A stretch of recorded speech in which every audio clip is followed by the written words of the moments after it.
Hey friends, Robin here.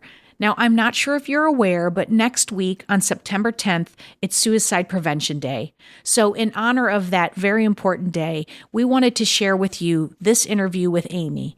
Now, Amy talks about dealing with her brother's suicide, and it's an important conversation on an important topic. And we hope that by airing it again, we're going to be able to shed more light on this conversation. But if this topic is triggering for you, we suggest that you come back next week for a new episode on September 10th. And if you or anyone you know is struggling, you can call or text 988 and connect with a trained counselor for help. Here's our episode with Amy. Edit audio. For years after my mom died, I had a ton of unresolved feelings about our relationship.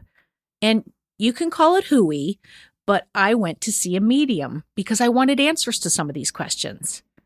And lo and behold, my mom, Rosie, showed up in all her brassy bawdiness. But of course, this time from the other side.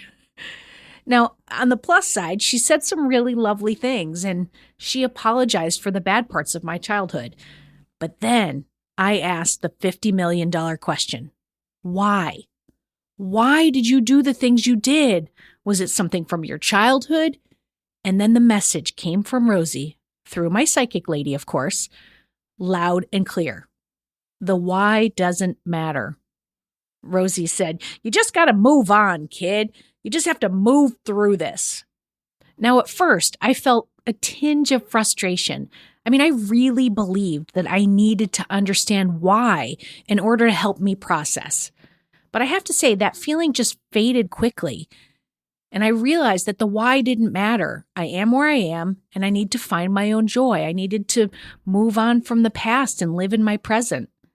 And real or fake, whether it was Rosie speaking or that lady flipping tarot cards, I felt free. And guess what? It only cost me $125. Hello, everyone. I'm Robin Hopkins, and this is Well Adjusting, where I talk to people about life stuff, but not in an NPR way. It's more like we're at the bar, having cocktails, getting into your business sort of way. It's giving drunk NPR. Oh, and producer Steph is here too. Hello. Today we chat, well, the unanswered questions of suicide. All right, I know I say this all the time, but today's episode is a really special conversation. And by the way, I always mean it, just FYI. Anyway, I've known Amy for many years. We've laughed, we've drank tons of cocktails, probably too many cocktails, and we have been through a whole ton of life transitions together. Recently, she reached out and she wanted to know if we were going to be tackling grief on Well Adjusting. And I said, oh my God, of course we are. And I told her about the Serena episode from season 1, which if you haven't listened to it, for God's sakes, go back and listen to it. It's fantastic. But in our chat, I heard this openness about her wanting to talk about her brother's suicide. And I have to tell you, this was no small thing for her to do. It wasn't something that she talked about with people regularly. So the result of this, of her being brave, of her coming on and talking about this, is an important conversation about loss, grief, about shame, and about suicide. Yeah, I do want to say an important note before we get into the conversation. Our goal coming into this was to really approach this conversation not from a voyeuristic point of view, but really from a place of talking about how she can heal and maybe how she can even help the other people around her that were affected heal as well. Yeah, that's a really great point. Okay, let's get to the interview. Here we go. Hi, friends. Now, I know you are all smart. You listen to this show after all. So I wanted to tell you about Timeline. Timeline is a Swiss-based life science company and a global leader in urolithin A research. Now, if you're like me, you don't know what urolithin A is. So I'm here to channel my inner high school science teacher and tell you. Urolithin A, it's a powerful postbiotic that is nearly impossible to get from your diet alone. If it could be found in Coke Zero, you know that I would definitely have found it by now. But instead, I have Timeline. Now, their product, MitoPure, is the first to offer a precise dose of urolithin A. It upgrades your mitochondrial function, increases cellular energy, and it improves muscle strength and endurance. Now, I am confident that you, my smart listener, excelled in high school science studies, which means that you know that the mitochondria is the powerhouse of the cell. And you also know that they are a key influence in how we age. So as the years pass, and friends, they are going by so quickly, our mitochondrial efficiency declines, which affects our quality of life. Think of MitoPure as a little Pac-Man in your cells, chomping up the damaged mitochondria that make you feel tired and recycling it into new healthy ones. Now, you can take MitoPure in two ways. They've got soft gels for when you're on the go and you want something super convenient. Oh, and they have a berry powder mix, which you can incorporate into breakfast, maybe your daily yogurt, smoothie, or even a Coke Zero if you're me.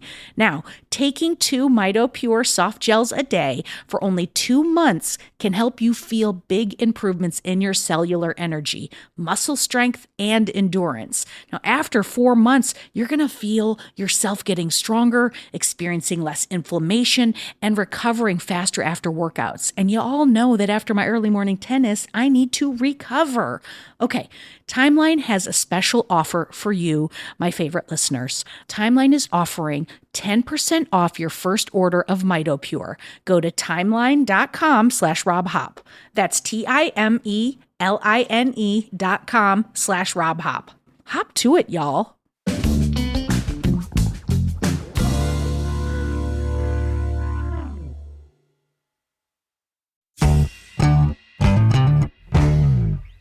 I'm Amy, and I'm a Gemini living in Boston with the love of my life, my bulldog Lola.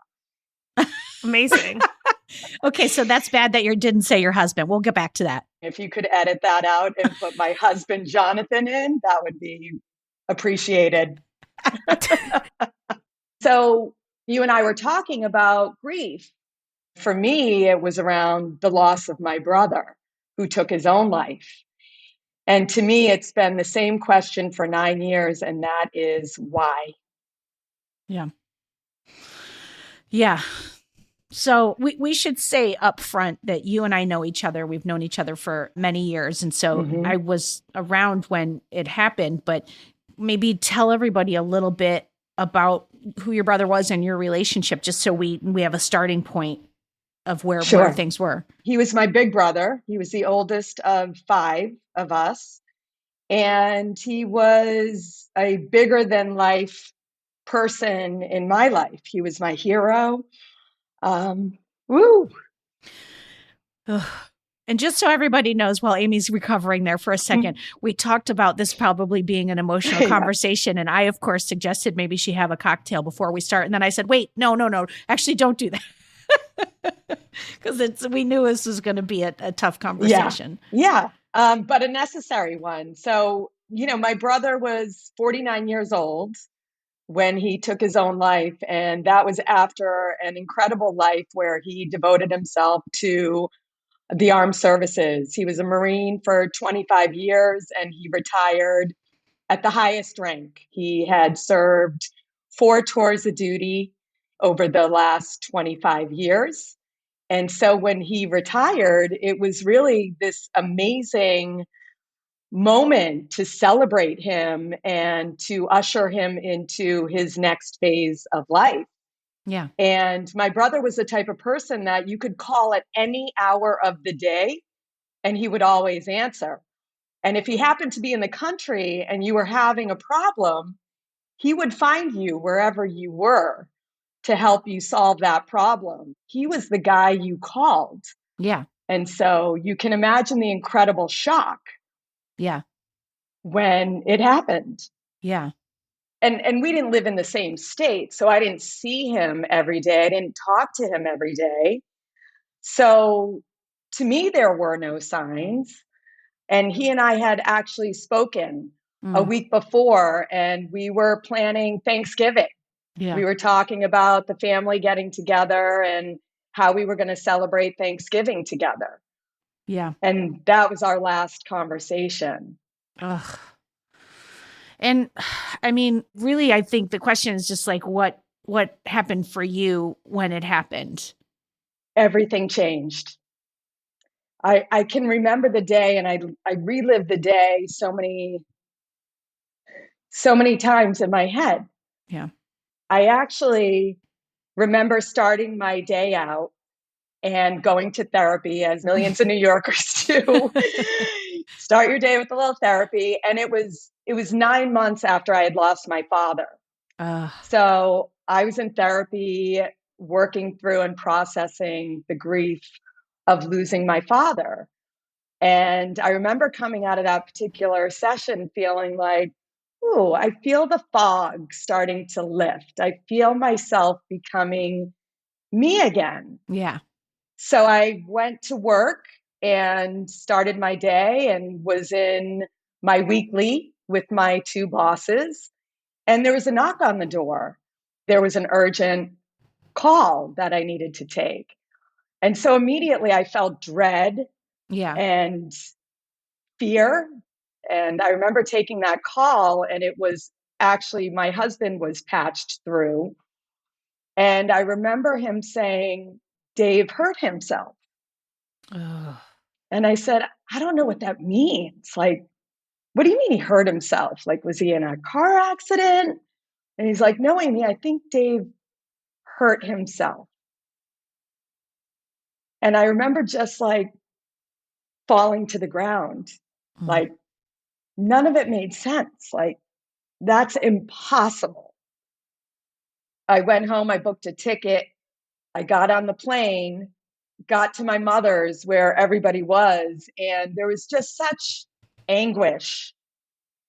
It was so shocking, and none of us knew how to process. There's nothing that you've ever experienced that will ever prepare you for this. Right. And so immediately we become private detectives. Like, something else must have been going on that we weren't aware of, right? This is not. Yeah, like, was he in trouble? Did he have money issues we didn't know about? Like, something must have been going on. That's exactly right. And that's like the rabbit hole we went down, especially my younger brother and I. We were, at the police station the next day asking questions like, what did you find? Was there anything suspicious? Right. Anything that happened or you heard or you saw that might lead you to believe that he didn't do this and there was foul play? Right. And the detective was like, we didn't find anything like that. Yeah. Then we call a friend who's a forensic accounting and we say, can you dig into his finances? Is there anything happening there that we're unaware of? Yeah. Nothing. I mean, you really spend a lot of time trying to come up with answers. Is it answers, or is it I don't want to, or I can't believe this is true, or is it both? It's both. In the moment, it's impossible, especially because he's not somebody you knew who was battling depression. And yet I think as I've reflected over the last 9 years, part of what you beat yourself up about is, well, did you ask him? Right? Like, he was such a strong presence in your life. You always thought everything was okay. There was, he's in 4 wars. Like, there's nothing he can't fight or battle. And so you just never thought like that he was hurting. Right. Well, Aim, before I say like these questions that I want to say, I think it's really important to say that our intention with this conversation, my intention, like in interviewing you and I know your intention because we talked about this like offline, is about awareness and is about processing and is about helping you address the question of the why and why you're still stuck with it. Because we are talking about really, like really intricate details about what you went through. And I just don't want anyone, yourself included, to think that we're just wading in what happened. You don't want to wade in someone's pain. Why would you do that? You know what I mean? I do. I think, number one, talking about myself is really uncomfortable. Talking about my feelings is even more uncomfortable. Yeah. And on the 9th anniversary of his death, when I found myself in a fetal position, still hurting as if it had happened yesterday, I realized, well, what am I not doing to help the healing process? And started to reflect on the fact that I did go to therapy. I got Yeah. acupuncture. You're a doer. Yes. And also, I know how to distract myself. Mm-hmm. And at the time of his death, I was working in a very fast-paced environment. You know it very well. Mm-hmm. It was easy to distract yourself, right? Yeah. It's easy to just get lost in the work, to keep moving. And what I realized about grief is, it's just going to keep knocking on your door Yeah. until you answer. Even once you answer, it's going to keep coming back to continue the conversation. And I think along the way, I stopped the conversation. Wow. That's a really interesting thing to notice. Mm-hmm. In the beginning, were you telling people it was a suicide, or were you just saying my brother died? Like, how has your processing been, and take us to the door? So there were a handful of people that knew my brother took his own life. But what you realize around suicide is it's a really hard word to say. Yeah. So there were people who knew you were grieving about something. And I will say that I did not give any detail. I just said, lost a loved one, unless you were very close to me.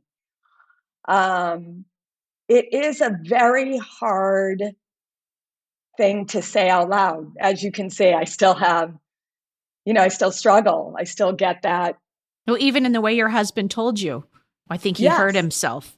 Like he couldn't bring himself to say the words. Right. And so why is that? Certainly, if we dig into the statistics, at the time that my brother took his life, the statistic was 22 service members a day were Jesus taking their Christmas. lives, right? And again, something I felt guilty about. Why didn't I know this? Why don't we know this, right? And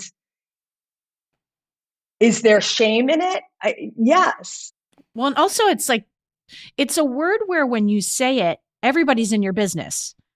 Like I can say my uncle passed away and you have no knowledge of my relationship, of what happened, of what it means. And then I can just say something. I can say, it's okay. I'm all right. We're processing. Everything's all right. And I can move the conversation along. And I don't have to really let you too far in. You say suicide and you've let someone very far in. And if you're a person who likes things curated as to, I decide what you get of me, that's going to be very difficult. Mm-hmm. Well, and there's judgment with suicide, right? Mm-hmm. And people don't mean to judge, but there is judgment. And so it absolutely was and still is hard to say it out loud. Yeah. And I think that's part of the stumbling block to my healing process is that I haven't said it out loud enough. Right. Well, you're certainly doing that now.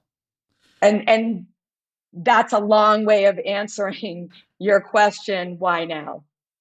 I think I finally had that clarity that I've been wanting to talk about it. I've talked about it with a therapist, but I wish that I've never been one for group therapy, but I think that it would be very helpful to speak to people who have been through something similar. Yeah. Well, the question that you ultimately wanted to talk about, which is the why. Mm-hmm. When you said that, I was like, oh, that's really interesting that is her question, because from an outsider's point of view, and correct me if I'm wrong, it was a person who served 4 tours, who probably was really struggling with PTSD and who, like, I can't even imagine what unimaginable things he saw over a repeated time, over years and years and years. And what darkness that could bring into anyone. Do you know what I mean? I do.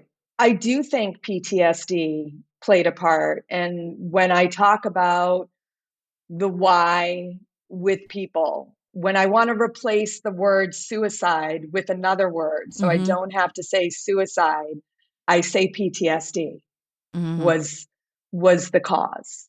What did he see? What did he do in the military?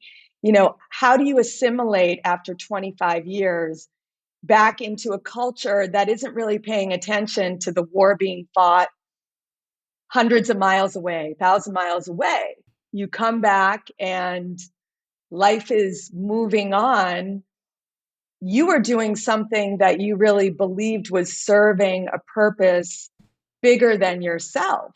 And you come back and you realize, well, nobody really cares. And I'm not saying nobody cares, but we're all kind of we're in the day-to-day, our own things. The mission is now to become part of to have an everyday, to be a right. Suddenly you're in the grocery store picking out grapes. Exactly. And you're just like, what the fuck am I doing with these grapes? Yes. There's that, trying to assimilate back into this life, and having felt a purpose to what you were doing, and then saying, now what's my purpose? And also having the time and space to relive what your experiences were during the time that you served, right? Yeah. We were saying how easy it is to distract ourselves. Well, when you're mission oriented and you're in the military, well, it's one mission after the other after the other. So when are you really processing what you're going through? And so the answer does seem wrapped up in all of that, in the PTSD of it. But there's more why questions. What are those? I wish we were in person.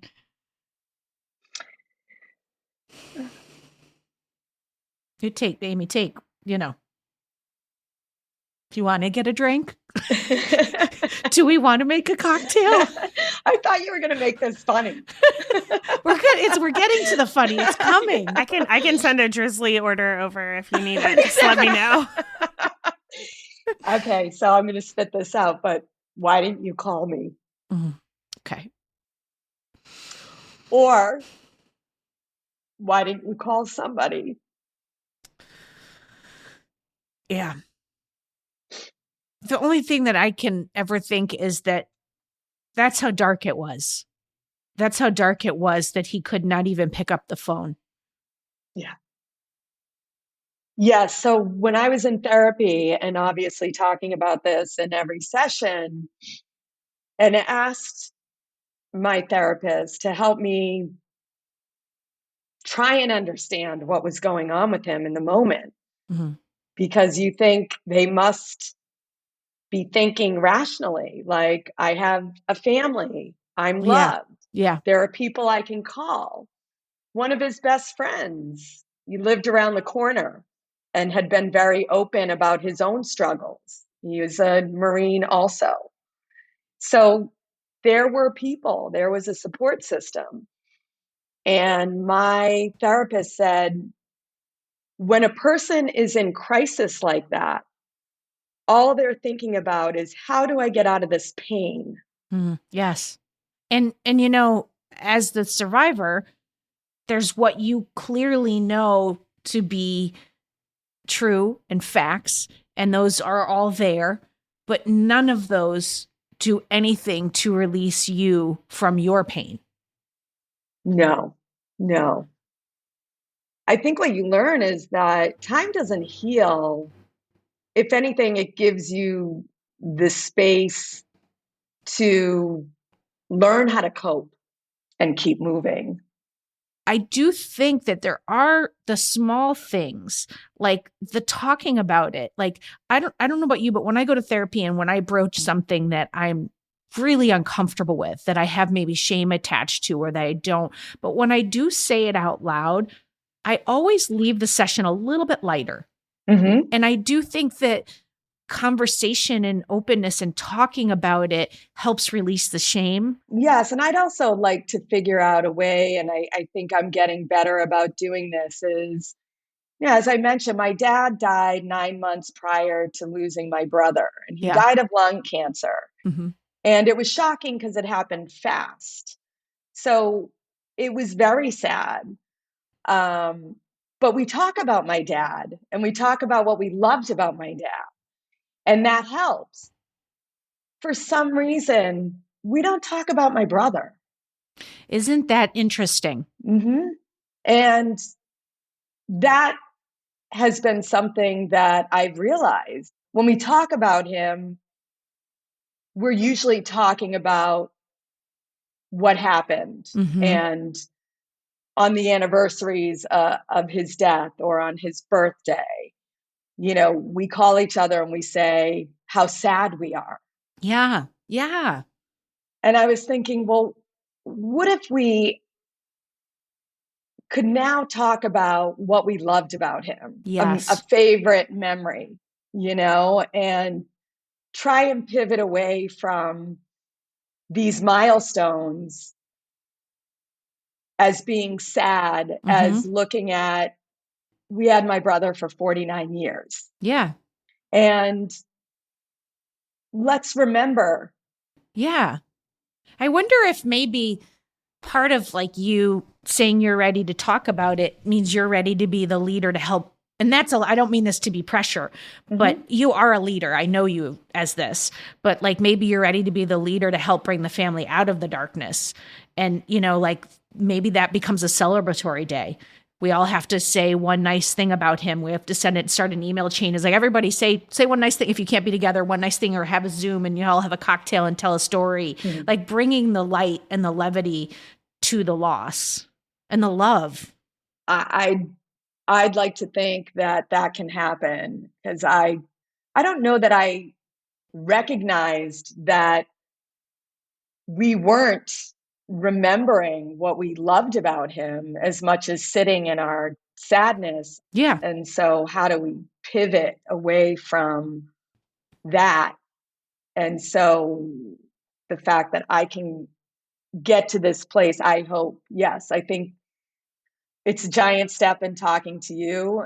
I knew it was going to be uncomfortable. I knew it would be hard, but I wanted to push myself so that I could then hopefully pave the way for, my brother and sisters and my mom, as well as my nieces and extended family, who we all still struggle with it.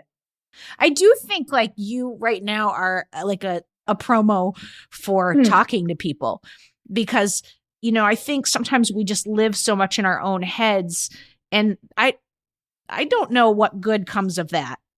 Like I could have a lot of arguments and rationalizations go for days. It's when I talk to other people that I trust and that I let them in when growth usually happens. And I think you have the perfect question to start the conversation or the dialogue with your family, which is, how come we don't talk about our brother more? Like, how come I think we should talk more about him? And then, by the way, just saying that creates the environment for everyone to say wherever it is they are. And some people might be like, I'm not ready. And some people might be like, you're fucking right. Why don't we? But it's like you will be creating that space to bring people together in that way, to bring an awareness. Yeah. And I'm excited about that dialogue, because I think we've been stuck in one dialogue, and that's not, I'm not judging it, but it's not necessarily helping us move forward. How do we take everything that he stood for and that his legacy, so to speak, like the things that we loved about him, and we share that?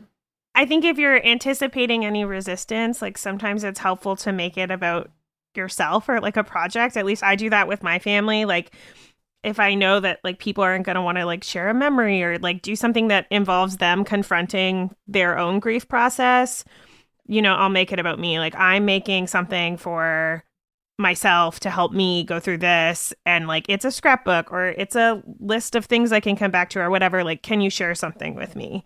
And then I don't know, sometimes that makes people feel like they're helping you rather than confronting their own stuff, which I don't know if that's necessarily healthy, but I do think it's a way in if you it's need a starter. that. Yeah. I love that. And hearing you say that actually makes me think that I underestimate my family's reaction. I think also like your mom and siblings probably want to remember the parts of his life that, you know, Yeah. are not like, you know, like his life was so big before his suicide. He had a huge life. He was a huge part of all of your lives. I'm sure those are the memories people want to keep, but sometimes it's hard to like access those when there's so much pain at the forefront. So I think, you know, inviting them to do that because you're maybe a little further along or whatever it is like a really beautiful way to get them to start to do that. I agree. And I think that would be very healing for everybody. I think it would get us out of sort of this rut of almost like still a little guilt, still some shame there, you know, and not talking about it in a way that it's like that happened. And now let's talk about the life that he led and the examples he set and the person he was. Yeah. Have you ever heard the saying that grief is all of the love that you've had for that person, but now there's like no place to put it? Like it doesn't have a place to go because the person's gone now? I have not heard that. Tell me more. I was wondering if there is a place, like if you could focus that love that you had for your brother, is there a place in your life that you could put that now, or are you still searching for that place? I think there's room to spread that love, you know, even more within my family and to my friends, to humanity in general, right? It's like, where can I volunteer more? Where can I donate more? You know, how do I shine the light outward more? Yeah. Could you work with vets? So I was introduced to an organization called VetPaw, which is Veterans for the Protection of African Wildlife. And what I found so amazing about this organization was that it was veterans who were no longer in active duty, but still needed a mission, putting that mission towards saving endangered species. And, you know, had my brother known about this type of an organization, where it's mission oriented and doing really incredible work, would things have been different? We don't know, right? We won't have an answer to that question, but like talk therapy isn't for everybody. Yeah. Here's another way to channel that transition where you're coming out of active duty and you're trying to assimilate into a totally different culture and you're needing that mission.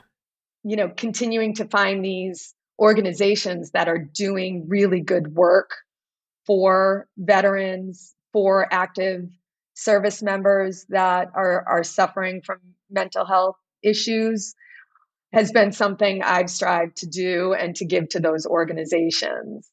That does help me. That is one way of me connecting with my brother. Yeah. Right. I think what's wonderful is that what I'm not hearing is you saying, I should have done this 4 years ago. You're not. You're just saying like it's happening in its own time frame. And it, you know, while you may have shut the door to grief, you did not shut the door to your own life. You kept living, you kept moving, and like you, in your own words, you found a way to peacefully coexist with this grief. I definitely am an optimistic person. I'm a positive person by nature, and know that joy is to be had and I can have more joy in my life no matter what has happened to me, and that I changed. The day my brother died, you know, a spark went out in me, but we have more than one spark in us. Yes. And more sparks can be added, different sparks. Exactly. And I think that I want to find a way more to think about how we honor him, Yeah. in our memories. And that doesn't mean that we're not going to be sad. Of course we're going to be sad. I think there will always be sadness that we're not spending the holidays together. I live in Boston, and he was such a Boston sports fanatic. So every time I go to Fenway Park, I wish I was sitting next to my brother. Yeah. Because I know how happy he would be. He'd be so joyful. Yeah. So those feelings are always going to be there. Yes. It's how do we shift how we sit with those feelings, right? Well, I had an image while you were talking, you're, a really high level senior executive female in the entertainment industry. And you have always, because of the path that you walked, you have always turned around and said, I'm going to be a person who's here for young women who are fighting to have careers. And you have always been like, that's very important to me. And I could just really see you turning and shifting and being a light for other people. And I think it starts right now, because you offering to share your story, like lots of people are going to hear it. I could see you being a light for others so that, they can learn. And maybe it doesn't have to be 10 years for the next person to get to the point that you're at because of your journey. I really hope so. And I would say also, don't apologize for it. Yeah. There is also a perception around grief that, well, it's been it's been this long. It's been 6 months. You still upset about your mom? Yeah. How have you not moved on? Like, there really are people who think, well, shouldn't you be like moving on at this point? And should, right? And the answer is no. You are in a process. You are dealing actually the with answer is go fuck yourself. And I'm in a process. Yes. Go fuck yourself. I think on the why, which was like the big question that we came here with, I think it's like very normal to look for the why or look to understand things. Something that I found really interesting is that people that have attempted suicide and survived often like can also articulate the why after. And I think that's very poignant, because if they can't do it, how can you, kind of thing. Right. But I also was wondering if there is like a level of unknowingness that you think you'll be able to accept in your healing journey, or if that isn't something for you. That's a really good question. It's a great question. And I actually believe that I'm going to get to a place where I will have peace in not having the answer, because there isn't one. Yeah. And not just to this question, but to so many questions we have. But as human beings, we want answers. We want reasons. And this is one question that will never be answered. And I will eventually be okay with that. Yeah. You have to get to acceptance. I love that you said I will instead of like I hope to. So that's beautiful. Yeah. I'm so proud of you. And I really mean this. It's like, I know where you were in the beginning of this journey of just not being able to speak about it at all. And to come on a platform and to be so open and to share your journey. I'm so thankful that you did it, and I'm proud of you. And it only took 9 years. I mean, listen, get there when you get there, right? Thank you, by the way. I appreciate you, and I appreciate everything you said and this opportunity to talk. I feel like it's been very healing for me. So thank you very much. I really, really appreciate it. You have reached the Well-Adjusting Expert of the Day. My name is Patricia Simcoe. I am a psychotherapist, psychoanalyst, and teacher in New York City. Here are some tools to help you cope with the impact of a death by suicide. One is to accept your emotions. There is no one right way to feel or one right way to behave.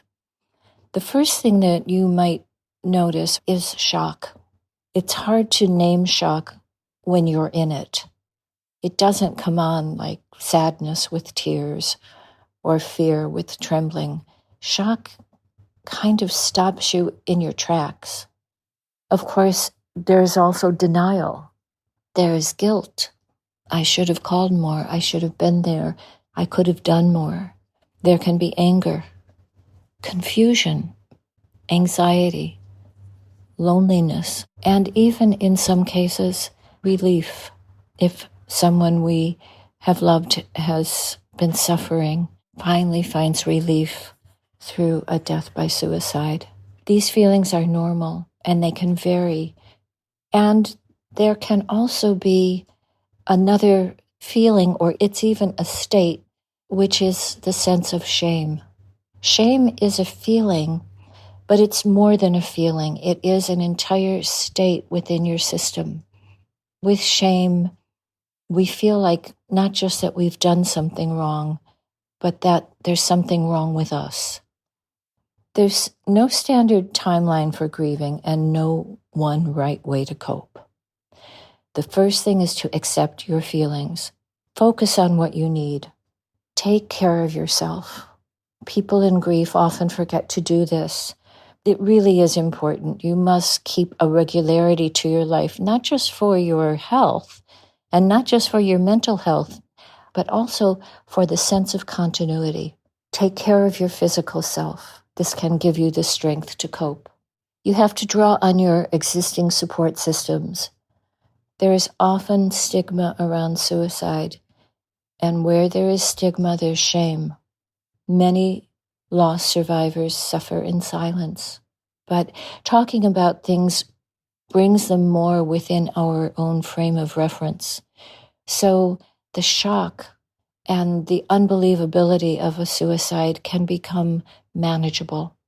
The sadness can diminish in intensity as time passes, but it's important to allow the grieving process in order to overcome the feelings and to continue to embrace the relationship that you had with your loved one.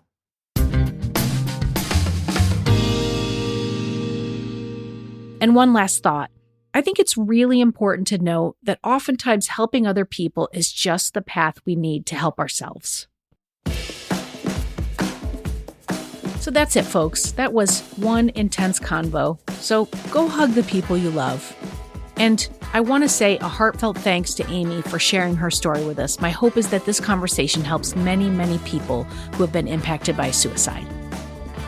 And thank you to Patricia Simcoe for joining us again in Season 2 and giving such fantastic advice. If you or a loved one needs help, you can call or text 988 and connect with a trained counselor. For more Robin, and you may need that, you probably don't need it, but if you do, you can follow me at Real Rob Hops on all the platforms, all the socials, as the kids today say. Well Adjusting is an editaudio original, exec produced by Steph Colburn and Robin Hopkins. Thank you to Maria Passingham, Kathleen Speckert, and the whole editaudio team. Oh, hey, before you take out those AirPods, this show is just for entertainment. If you are in need of help, please, please, please reach out to a professional. Go ahead and get that help. You deserve it.